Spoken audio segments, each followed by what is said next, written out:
O governador de São Paulo, Geraldo Alckmin, determinou que os prédios públicos passem por vistorias para prevenção de acidentes e incêndios. O Corpo de Bombeiros, do Estado, realizou hoje o terceiro dia de fiscalizações nas casas noturnas. O Corpo de Bombeiros deu continuidade hoje à Operação Prevenção Máxima. E uma das vistorias foi nesta casa noturna, no bairro da Vila Olímpia, zona sul de São Paulo. A gente vai verificar se todos os pontos de detecção que foram propostos no projeto estão na casa. Os trabalhos começaram com a verificação dos detectores de fumaça e o funcionamento do alarme. Ele já dispara a sirene diretamente na casa para que o pessoal possa abrir as portas de emergência. As saídas de emergência, os pontos de disparo dos alarmes, os extintores de incêndio e os hidrantes também foram verificados. A norma ela permite que pode ter qualquer acabamento, desde que o equipamento esteja sinalizado com a sinalização fotoluminescente.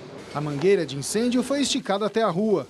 A central de gás e a casa das bombas também fizeram parte da vistoria, que verificou ainda se o piso, as paredes e o teto tinham um acabamento anti-chamas ou retardante, que adia a propagação do fogo. Essa vistoria ela foi efetuada de uma maneira bem criteriosa e não houve nenhuma não conformidade em relação ao local.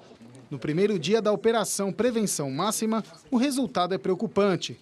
303 casas noturnas foram vistoriadas em todo o estado de São Paulo. 126 funcionavam de acordo com a lei.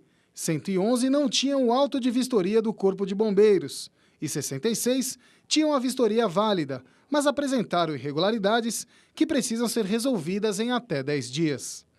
As prefeituras foram informadas sobre os 177 locais irregulares para que sejam cobradas providências, que variam de multa à interdição.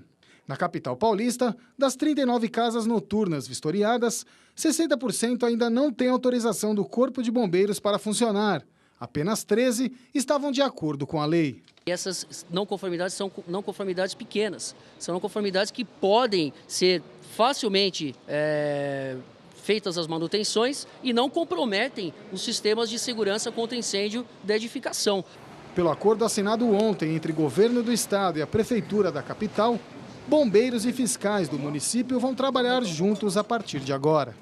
Até a próxima sexta-feira, cerca de 250 casas noturnas da capital paulista serão vistoriadas pelo Corpo de Bombeiros e por fiscais da prefeitura, que poderão interditar os estabelecimentos que não tiverem boas condições de segurança. O primeiro passo é feito com o Corpo de Bombeiros, o segundo passo com a prefeitura e o terceiro passo e mais importante é o comprometimento do proprietário.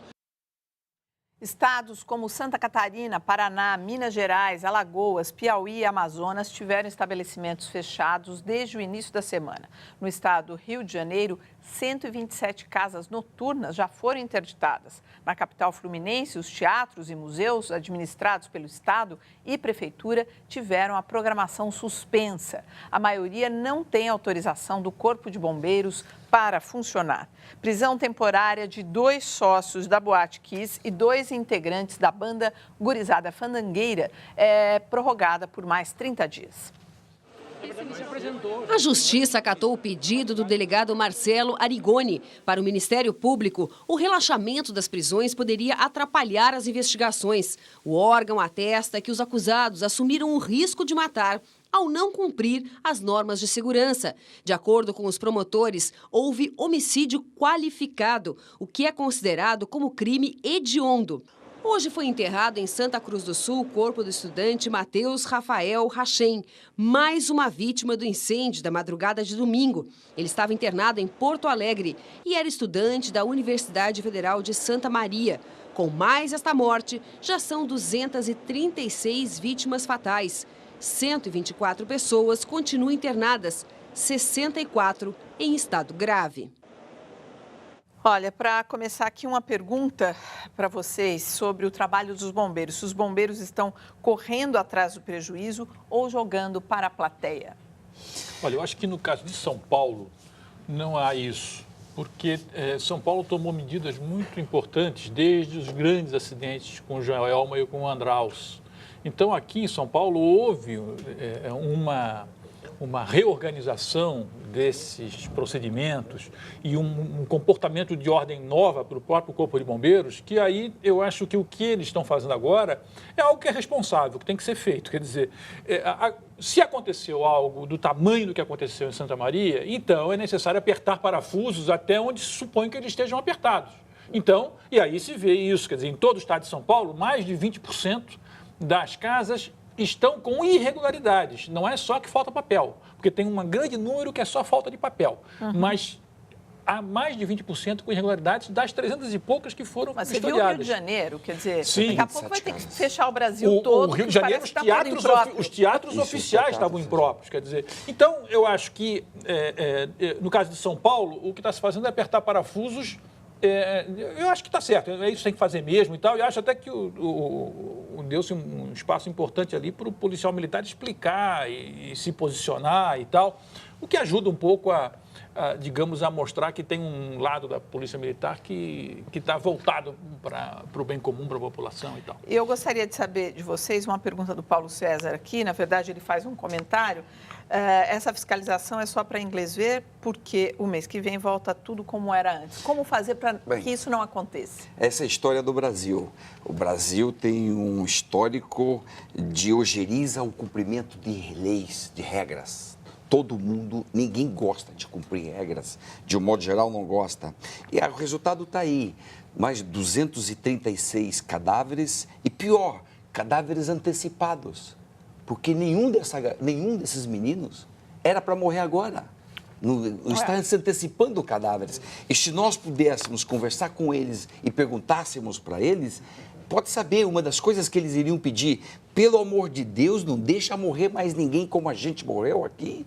Ou seja, fiscaliza tudo, fecha tudo que tem que fechar, toma as providências que tem que tomar. E pela primeira vez que eu estou vendo assim, em termos de Brasil, nacionalmente, todo o movimento atrás. Porque, por exemplo, comparando com as mortes no trânsito, são 127 por dia.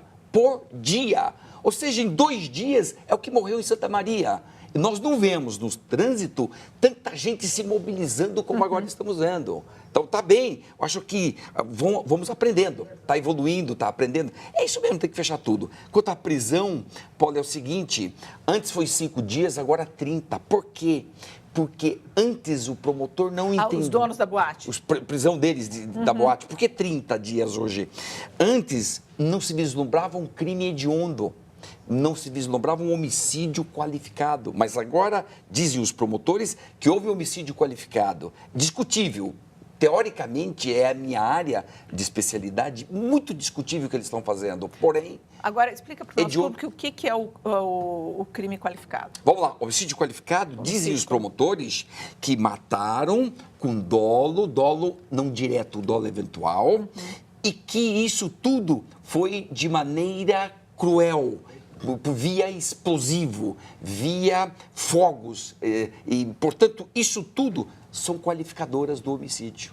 Então, dá um homicídio qualificado. E o homicídio qualificado pela lei brasileira é hediondo. E se é hediondo, ele é gravíssimo, ou seja, é muito você grave, não é inafiançável muito e tudo grave, mais. Muito grave. E aí cabe 30 dias. Foi isso que aconteceu hoje, 30 dias. Subiu para 32 o número de mortos na explosão que ocorreu ontem na sede da Pemex, a Petróleos Mexicanos, na cidade do México.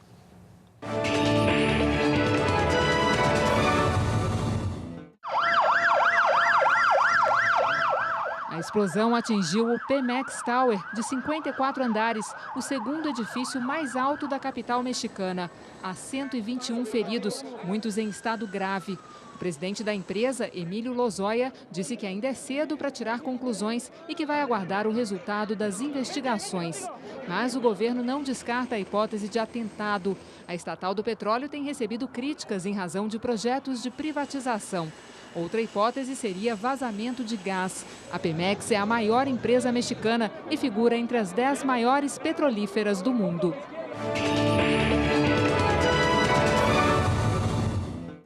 Atentado à bomba na Embaixada dos Estados Unidos em Ankara, na Turquia, deixa 2 mortos, um segurança e o terrorista suicida, que seria ligado a um grupo de extrema esquerda.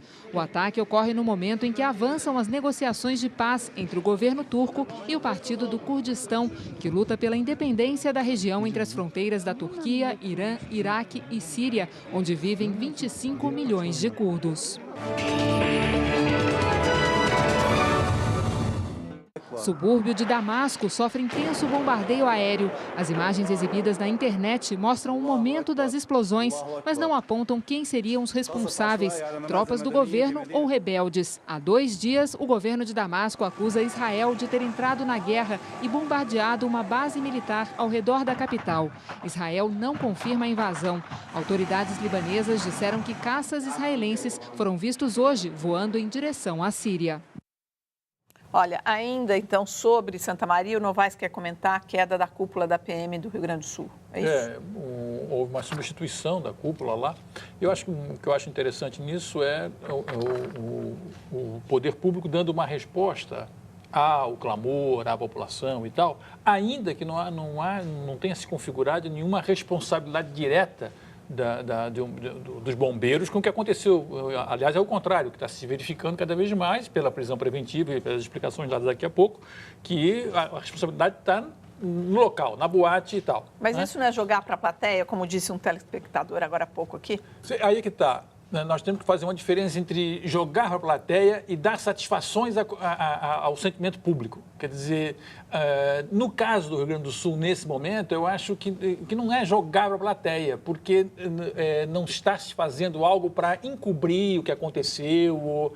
O que parece que é um jogo político com a opinião pública que quer uma resposta. Então, você mexe algumas coisas de modo a mostrar para as pessoas que elas têm o direito e que elas estão certas em querer respostas. Você vê assim também? Não, as respostas que eu acho são essas que a polícia agora está fazendo, os bombeiros estão fazendo. A melhor resposta é ir fiscalizando tudo e fechando tudo que está irregular.